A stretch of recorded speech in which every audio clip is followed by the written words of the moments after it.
ہمارے نبی کو اللہ نے دو آپشن دیے کہ اے میرے نبی اگر آپ چاہیں تو آپ کی آدھی امت کو جو گناہگار ہے اس کو میں جنت کے اندر داخل کر دوں گا۔ دوسرا آپشن یہ کہ یا آپ چاہیں تو آپ سفارش لے لیں، آپ چاہیں تو سفارش والے آپشن کو قبول کر لیں۔ تو آقا علیہ السلام نے شفاعت کو قبول کیا کہ نہیں اے پروردگار عالم تو مجھے حق شفاعت دے، قیامت کے دن میں اپنی امت کے لیے شفاعت کروں گا، سفارش کروں گا۔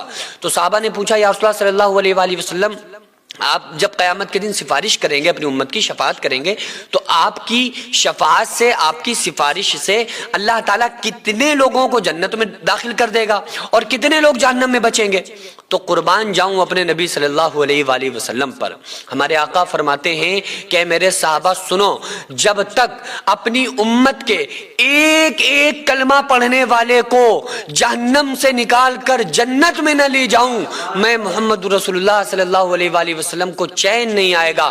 ایک ایک امتی کا ہاتھ پکڑ کر میں جہنم سے نکال کر اپنی امت کو جنت میں لے کر کے جاؤں گا۔ ایسی فکر اور ایسا پیار تھا اپنی امت سے۔ آپ نے فرمایا قیامت کے دن اللہ تعالیٰ ہر نبی کے لیے ایک ممبر بچھائے گا، ایک ممبر بچھایا جائے گا اور انبیاء سے کہا جائے گا کہ اپنے اپنے ممبر پر بیٹھ جائیں، یہ ان کی قیامت کے دن حوصلہ افزائی کی جائے گی۔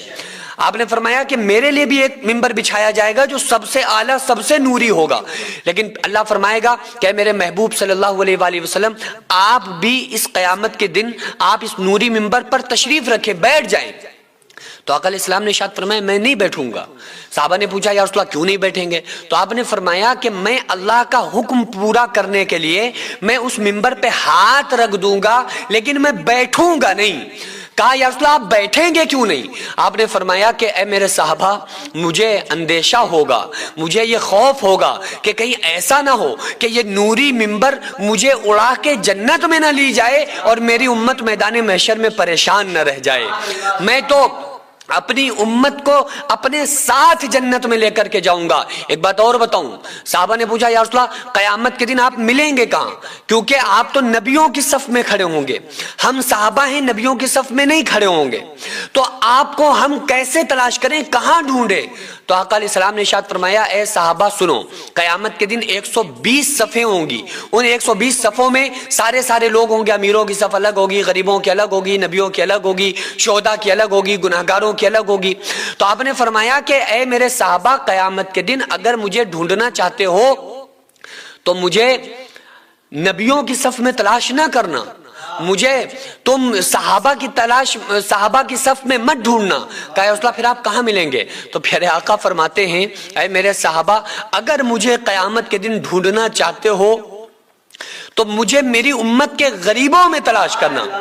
قیامت کے دن میں اپنی امت کے غریبوں کے ساتھ کھڑا ہوا ملوں گا، ان کے حساب کو آسان کراؤں گا، ان کو میں اپنے ساتھ جنت میں لے کر کے جاؤں گا۔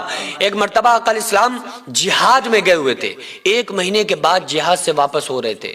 حضرت عائشہ فرماتی ہیں کہ میں خوش تھی کہ آج رسول اللہ صلی اللہ علیہ وآلہ وسلم آ چکے ہیں، مسجد نبوی میں ہیں، تھوڑی دیر کے بعد ہمارے گھر میں داخل ہوں گے، اس کے بعد جب آپ آئیں گے تو کچھ کھانے پینے کا سامان لے کر کے آئیں گے، کیونکہ 1 مہینہ گزر چکا ہے، عائشہ کے گھر میں چولہا نہیں جلائے، 1 مہینے سے کھانا نہیں پکائے، تو آج جنگ فتح ہو گئی، آج کچھ کھانے پینے کا سامان بھی لے کر آئیں گے۔ اور رسول اللہ صلی اللہ علیہ وآلہ وسلم کے آنے کی خوشی میں استقبال میں کھڑی ہوئی ہیں حضرت عائشہ۔